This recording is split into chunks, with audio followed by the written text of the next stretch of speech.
Hello, Shave Cadre. Zeno Straight Shaver here. Dave, formerly Skyside, and all that kind of good stuff. We're going to be doing our 7 deadly sins of shaving today for this video. But before I do that, I wanted to thank everybody sincerely again for the brush that you guys had done for all of us.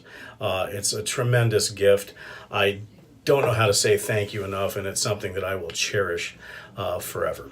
So I just want to say thank you to all the Legacy members for everything that you've done to start this forum and help us start this forum. You guys are the lifeblood of the forum, as is all the members. And Chris, Chad, and I appreciate everything you do each and every day. So let's get started. The first is pride, something I'm really proud of. Well, surprisingly, you might be surprised. This is what I'm proud of. If you can see this, basically what that is, those are all fossils. Sharon, many of you have heard of, she bought me this to put my Stella Alpina in. Basically, I'll read a little bit from it. It's goniatite, ammonite. It's Mississippian, so it's 330 million years old, and it was from Morocco.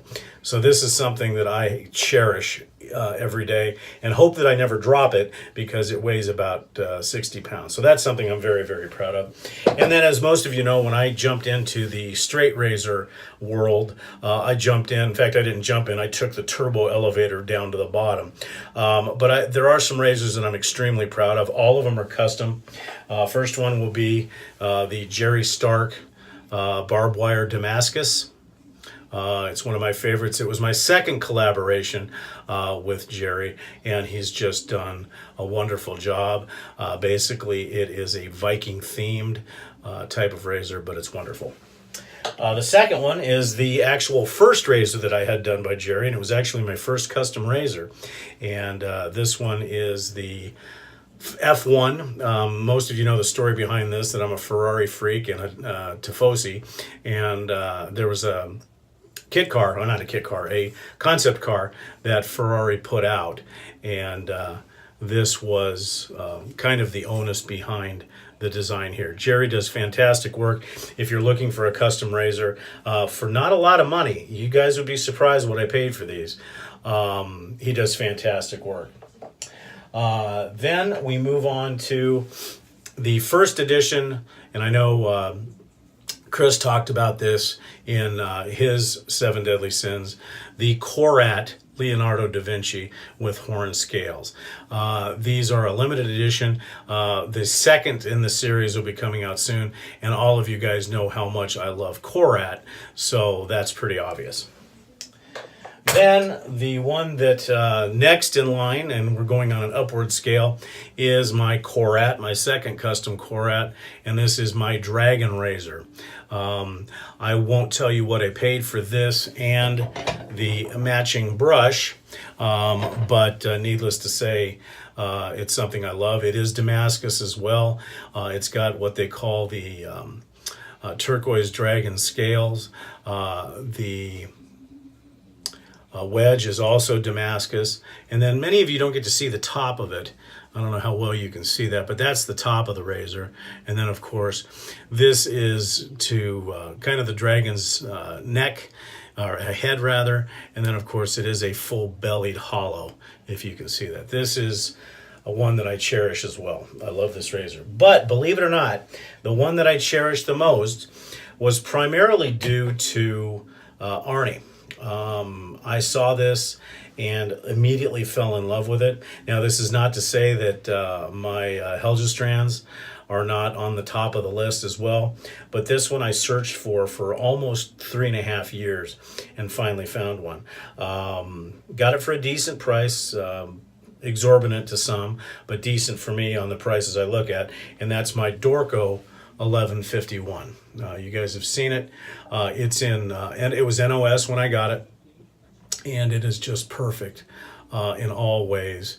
And this one is the Grail razor. I mean, you can ask anybody that knows me that I've been searching for this thing for a ton of years. And I'm going back and forth from the camera. I'm using the face photo, but this is it. So That takes care of pride. Now let's go into greed. Now we'll start out with my more expensive stuff.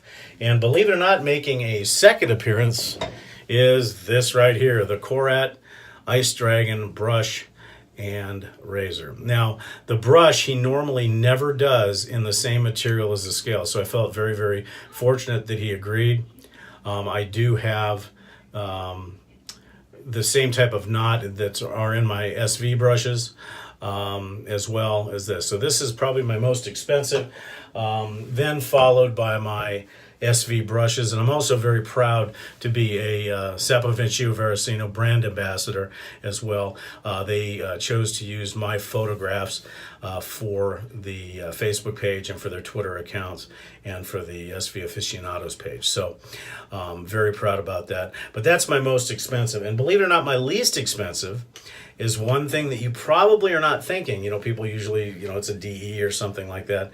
But no. It is a Vorpal, a former gold dollar made by Craig Seraphim. But the reason why this is my least expensive is it was free.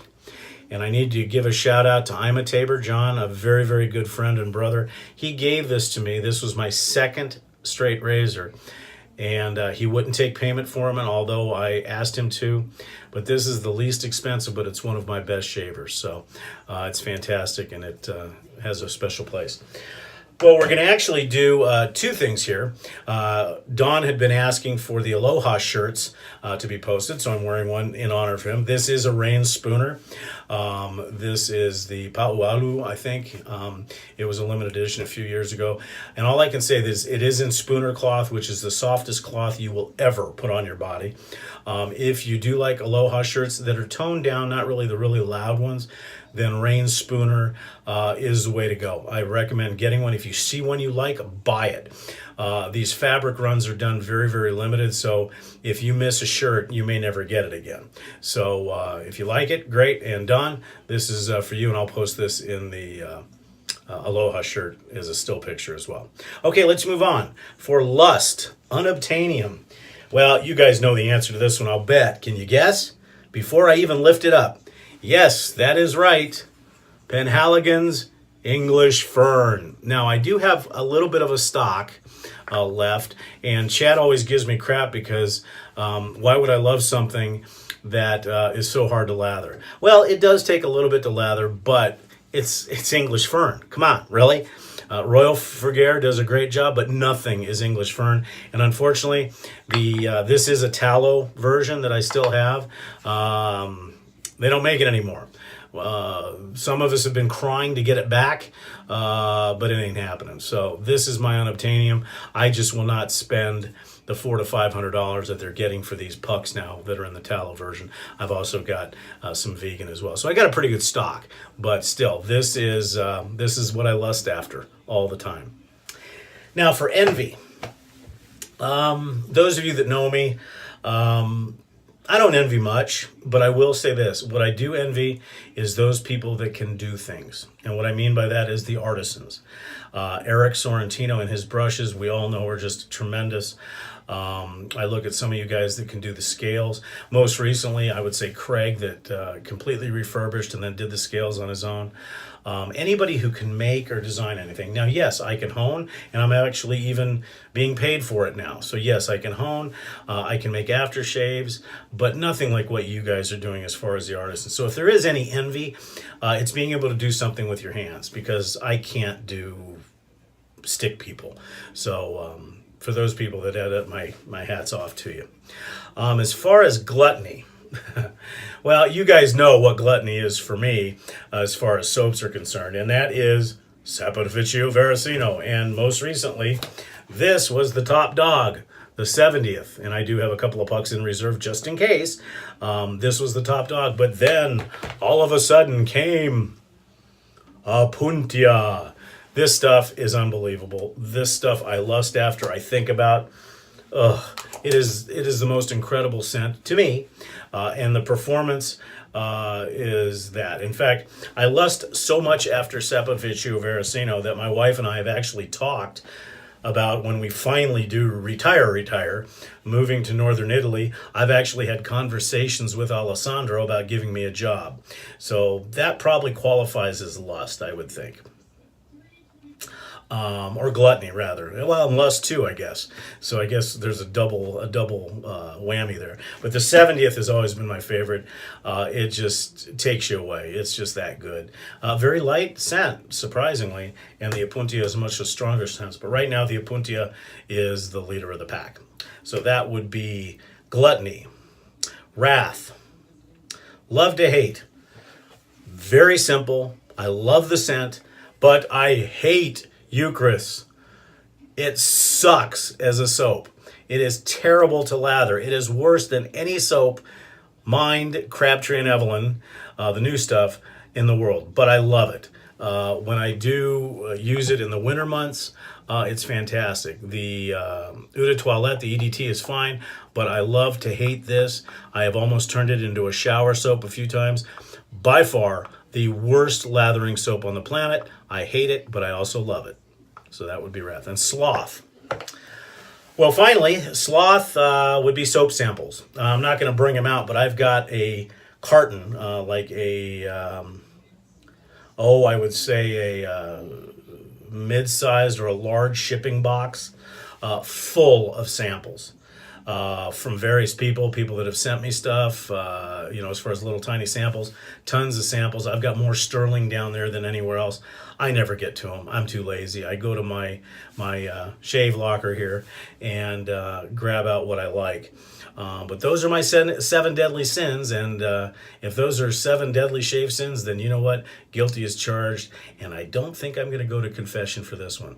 Once again, TSC members, thanks for all you do. You are the lifeblood of our forum, and we thank you very much. See you later.